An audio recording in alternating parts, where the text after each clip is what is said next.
નવલખી મેદાન સ્થિત કૃત્રિમ તળાવ હાલ ગંદકીથી ખદબદી રહ્યું છે। તળાવની ફરતે ઝાડી ઝાખરા ઉગી નીકળ્યા છે, ત્યારે તળાવ તરફ આવતો માર્ગ ખખડધજ છે। જ્યારે આ તળાવ ભરવામાં ઓછામાં ઓછા 8 દિવસ લાગે છે, પરંતુ જ્યારે સફાઈ જ નથી ત્યારે તળાવમાં પાણી ભરવાની શરૂઆત ક્યારે થશે?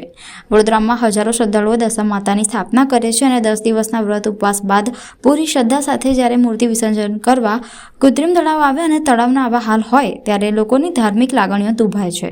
સ્થાનિક કાઉન્સિલર બાળુ સુર્વે દ્વારા કૃત્રિમ તળાવની મુલાકાત લઈ ચિંતા વ્યક્ત કરવામાં આવી હતી। સાથે પાલિકા તંત્રને અપીલ કરવામાં આવી છે કે કૃત્રિમ તળાવની સફાઈ અને પાણી ભરવાની કામગીરી વહેલી તકે શરૂ કરવામાં આવે। 2 દિવસ પછી મા દશા માતાનું ઘર ઘર સ્થાપના થવાની, હજારો ભક્તોના ઘરે મા દશા માતાની સ્થાપના થતી હોય અને હિન્દુ સમાજનો મોટામાં મોટો તહેવાર। ગણતરીના દિવસ પછી શ્રી ગણેશજીની પણ આગમન થવાનું। પણ જે કૃત્રિમ તળાવ આપણે બનાવવામાં આવ્યો છે, જે કૃત્રિમ તળાવ આખા વડોદરા શહેરના મા દશા માતાની મૂર્તિઓનું વિસર્જન અહીં થાય, ગણેશજીનું વિસર્જન અહીં થતું હોય, એવા જગ્યા પર તમે આજ દિન સુધી કોઈ પણ કામગીરી નથી કરી। 2 દિવસ પછી મા દશા માતાની સ્થાપના થશે અને જે તળાવ પર કૃત્રિમ તળાવ પર આપણે ઊભા છે એ કચરાપેટી જેવી હાલત છે। કેમ કે આ અગાઉથી પાણી અંદર ભરવાનું હોય, બોર ચાલુ કરીને એને બી 4-5 દિવસ લાગે ત્યારે તળાવમાં પાણી ભરાય।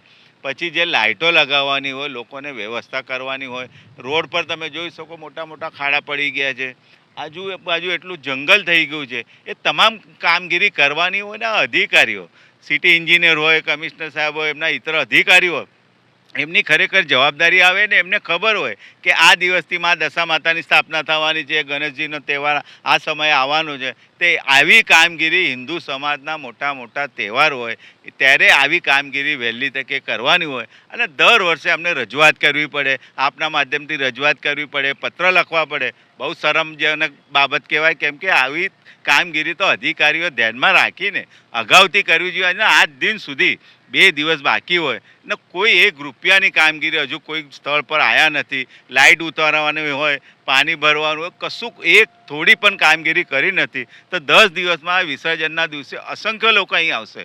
જે મા દશા માતાના ભક્તો કેટલા અસંખ્ય લોકો અહીં આવે તો આવી ગંદકી હાલતમાં ઊભા રહેશે। એટલે જે કંઈ તમામ કામગીરી બાકી છે વહેલી તકે કમિશનર શ્રી, સિટી એન્જિનિયર, જે અધિકારીઓ છે, વહેલી તકે આ કામગીરી પૂર્ણ કરવામાં આવે એવી અમારી માગણી છે। એના માટે તમામ જે સિટી એન્જિનિયર હોય, જે અધિકારીઓ હોય, એમની ભૂલ ગયા વર્ષે જ્યારે વિસર્જન થયું હતું મા દશા માતાનું, ગણેશજીનું, જે તમે જોઈ શકો હજુ અંદર અમુક મૂર્તિઓ પણ છે, પણ એની સફાઈ ખરેખર કરવાની હોય। જેવું વિસર્જન થાય પછી 5-6 દિવસ પછી પ્લાસ્ટિક ફાટી ગયું છે, દરેક જગ્યાએ કચરાપેટી છે, ગંદકી હાલતમાં છે, તો એની સફાઈ આખું વરસ થઈ ગયું, વરસ થઈ ગયું, 365 દિવસ થઈ ગયા તો પણ એ સફાઈ કરવામાં નથી આવી ને એવું લાગે છે આપણે ઊભા છે તો આમ કચરાપેટીમાં ઊભા છે એવી પરિસ્થિતિ છે। તો આ તમામ જવાબદારી કોર્પોરેશનની છે, કોર્પોરેશને કરવી જોઈએ ને અમારી ફરીથી એવી માગણી છે કે હિન્દુ સમાજના મોટો તહેવાર છે મા દશા માતાનો, ગણેશજીનો, તો આવી કામગીરી વહેલી તકે શરૂ કરવામાં આવે એવી માગણી છે।